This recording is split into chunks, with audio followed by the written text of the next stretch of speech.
I came here for inspiration 16 years ago, if I'm not mistaken, in 2000. And DDS and the Sangams continue to inspire me every single day in the work that we do.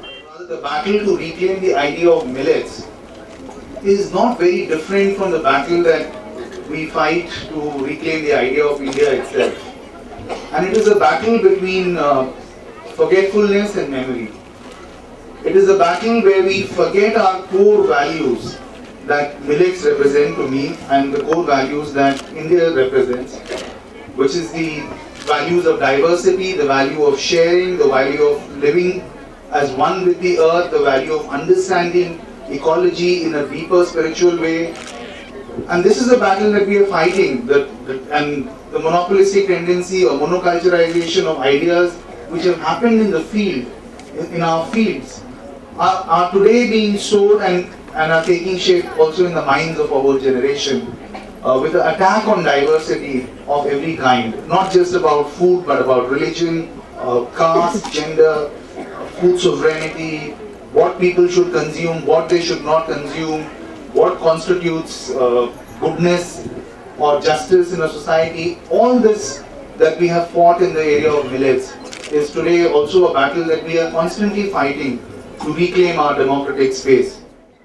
Now, if we look at the policy reversals that have happened, I think the major policy reversal vis-a-vis millets that we have achieved after a long struggle was in the right to food, when in the National Food Security Act, we finally managed 60 years after independence to give millets their due by including millets as a legal entitlement that any person in India can demand from the public distribution system.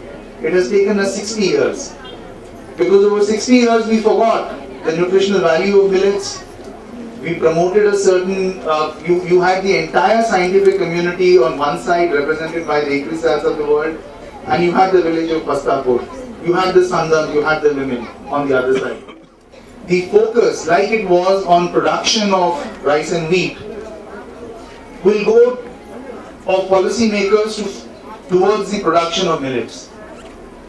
And millets for what? Millets not as part of a food sovereignty movement, not as a part of our agroecological transformation of our society, not as a part of consumption locally, but millets as a rich person's food.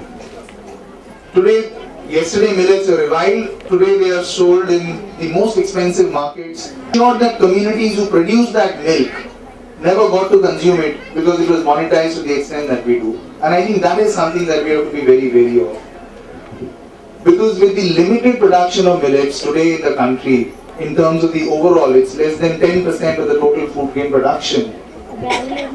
If we have to replace the public distribution system and break the tyranny of rice and wheat, the stranglehold of rice and wheat in our cultural, spiritual, food space, then we need to transform the entire system, not just of the PDS of course, but the entire agricultural system. And there is no movement towards that. Second, we have to get millets into public programming in a way, and we have to reimagine public programming. Today, for children below the age of 6 who go to our Anganwadis, what are we feeding them? We are feeding them contractor manufactured food, which even cattle will not like to eat. And that's why most mothers don't feed their children that, they just give it to the cattle. Go to any Anganwadi and look at the food that is being fed to the children. Well, it's better now because of the Supreme Court orders and the battle that we have fought, that we are not feeding them genetically modified corn soya blend, which used to come from the United States of America, but at least food that is grown here in India. But even so, how difficult is it to replace that with millets? How difficult is it to introduce millets into our midday meal program, where the ICDS covers 160 million children, the midday meal covers 120 million children. Imagine if we could have programs where millets are locally produced, are fed to children who go into that local school, starting with rural areas. the kind of revolution that we can have. And countries which have learned from us some of these things in terms of public policy programming on a large scale for, say, public procurement, like Brazil, they have gone a step ahead. They have introduced laws which mandate that a certain proportion of food that is procured for public programs, like midday meals, under their right to food programs, has to be from smallholder farmers. How difficult is it for us to make this small change in our policies to accommodate that?